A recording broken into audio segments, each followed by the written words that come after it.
the government, and we're here to help your farm. Yay! Take it all away. Guys, today we're going to talk about farmers and farms are suffering. The food system in this country is getting ready to change, and we're going to experience it firsthand here on the ground, on the farm. I told you to stop taking free government money because free money comes with a catch, and they've got you. If you mess with my freedom, I'll tell you just what you can kiss. That's right. Hey folks, and welcome back to another gorgeous day here on the Stoney Ridge Farm. We're on a 150-acre first-generation farm project in the foothills of the Blue Ridge Mountains of North Carolina, and this farm has never received one dime of free government farm subsidy. And the reason this farm hasn't received one dime of free government money, your tax dollars, is because I don't think that the taxpayers of this country deserve to prop my farm up in order for it to make a profit. I don't think the taxpayers of this country know that they're propping farms up. And the reason they're having to prop farms up is because of cheap food. So we've got an underlying problem here.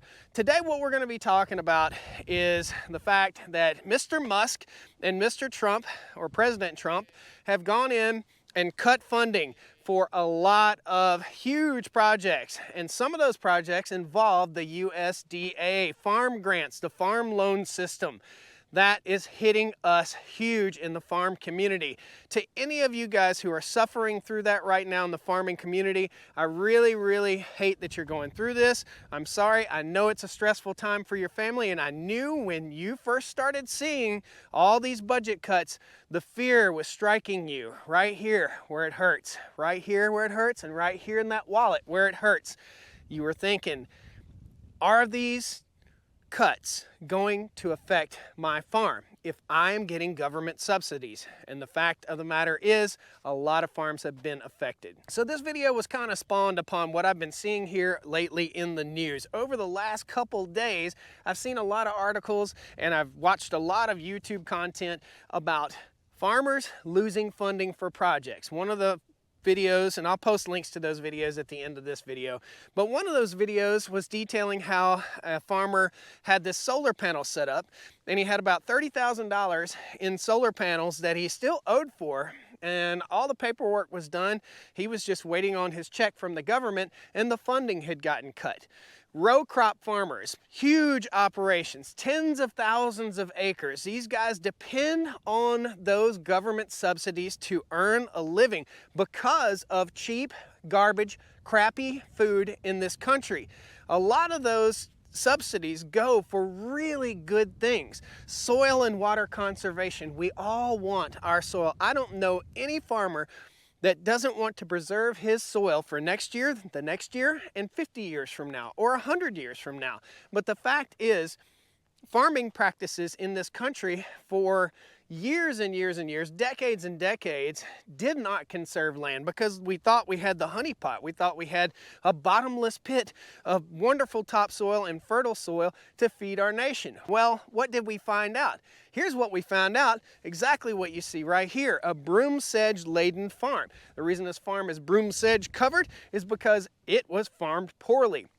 This is now a cattle farm, and it's a regenerative cattle farm. We don't bring fertilizer to the land, we bring hay to the land. We let the cows heal the land. The problem with farming in the past is that this was a tobacco farm, and that was very intensive. If you have ever driven by a tobacco farm, you don't see tobacco and weeds and plants and all sorts of stuff growing around them. All you see is a tobacco plant sticking up and desertification all around it. So I live in the Piedmont and foothills region of North Carolina. The Piedmont region of this state is the most highly eroded soil in our country. Now you would think, yeah, the Grand Canyon's gotta be, or the desert Southwest, but that's simply not the case. Agriculture has destroyed our soils, and a lot of these programs that the government gives money away for are to help improve the soil. Those programs might be designed to help keep cattle out of the watershed. Those cattle might be in the creek. There might be 10,000 cows in a creek. Not a small herd like mine, but a large herd on a large ranch. Those programs are meant to build water systems for our animals. Those programs are built to put cover crops down to help subsidize the cost of the seed and the planting of cover crops so that we don't leave land barren. And in case you don't know, if you leave barren land open, the sun bakes it. It sterilizes the land, and the soil is a living thing. And for so many decades in this country, we've been farming our soil and ranching our soil like it's not a living thing. This is a living thing. It's all interconnected. It's all symbiotic. Now, that being said, our food system in this country absolutely, completely disgusts me, and I want you guys to comment down there. Our food system is portrayed like this, the small family farm. But in reality, our food system is not this small family farm. The beef that you buy, the meat that you buy typically comes from a CAFO, a concentrated animal feeding operation. Everything is mechanized now. Everything is treated like a factory. It's a factory farm. There are row crop farmers out there barely eking out a living. Right now, commodity prices are down. I just got back from the National Farm Machinery Show in Louisville, Kentucky, and there was not a lot of excitement in the air. I'm gonna say there was at least 1/3 less in attendance at the National Farm Machinery Show. And in case you guys don't know, that's where the big guys go to buy the new big stuff. That's where they go. When money is right, the show is packed and they're selling, selling, selling. I don't know what the numbers are right now currently. You can't quote me on this, but I saw at least 1/3 less people at the National Farm Machinery Show, and that speaks volumes. That's the largest farm machinery show in our country. Guys, we are hurting and farmers are scared about it. When I first got my land here, this is a 150-acre first-generation farm, people made it sound like they were just handing out bundles of free money to farmers to help them build a new farm. So I went over just like the normal person would and asked about it. Hey, how do I get money for this? How do I get a grant for my water system? How do I get a grant for my fencing system? How do I get a grant for solar systems? And I had to apply for all these different grants. After about 3 or 4 years, I realized that this was not just an application process. This was signing up to make their numbers look better in my county offices so that they could get more government free funding from you, the taxpayers, for small farms like this. Now, do I think that money should be dedicated to small farms like this versus being dedicated to social welfare programs? I don't know. What is a more wholesome way to use the taxpayer dollar? I think the more wholesome way to use the taxpayer dollar is to get our country out of debt. I think that any business that has to be propped up by the government is destined for failure. It is a destiny for failure, and I hate that this is happening to so many wonderful farm people.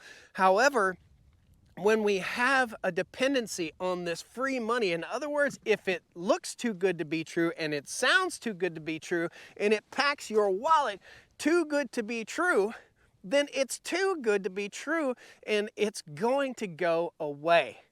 Okay? Ill-gotten gains will not get you anywhere.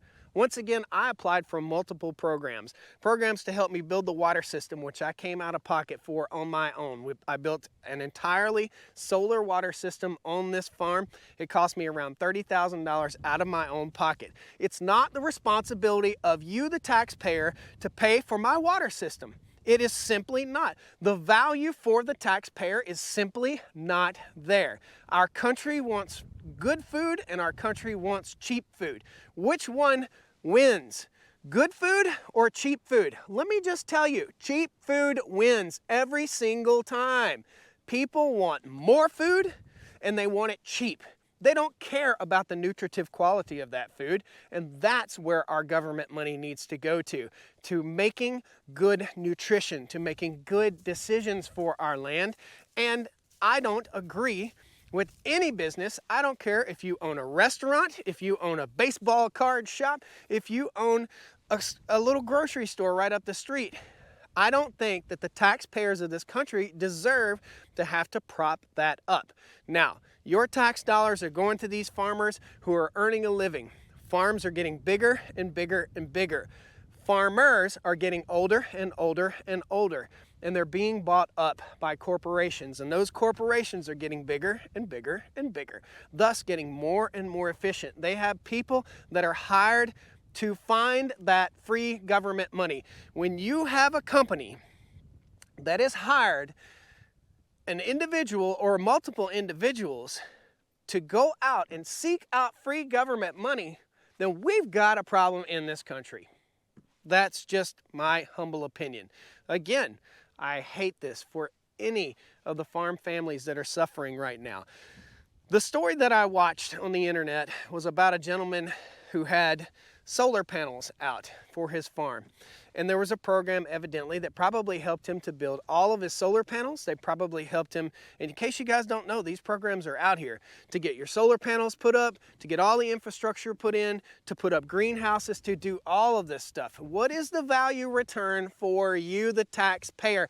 That's what I say. If you're standing there at the Farm Service Agency or at the USDA office with your hand out for this long, eventually your hand is going to get knocked away. It's not right. Guys, again, my thoughts and prayers go out to our local farmers and our national farmers out here that are really suffering. The real root of this problem is cheap food. Every time you go to the grocery store, you vote with your dollar bill. Are you buying junk that's over-processed garbage that is subsidized? How much is corn subsidized in this country? I don't know. One of you guys posted down in the comments. Are you buying junk or are you buying for nutrition? What are we doing here, guys? What are we doing? Finally, the wake-up call has hit, and the trust of that free government money has been broken. Once you break a farmer's trust, he ain't going to trust you again. That's just the long and short of it. Guys, I think this is a worthwhile topic. I hope you will share your opinions and thoughts down there in the video description. Let me know if you've received any sort of farm loans or farm grants. There's so much money out there from the government to help out farmers. However, I don't believe that any business should succeed or fail based upon the free government grant check that you're supposed to get. What do you think, guys? I hate this for everybody that's supposed to get funding. I hope you do get your funding, and then I hope we rethink our trust in these programs that are taking farms that would otherwise be unsuccessful, propping them up long enough to get them to work for a few years and then they fail. How much abandoned infrastructure is out there from these grants? Free money is easy money. Easy money is easily forgotten, and easily forgotten by the person that received it.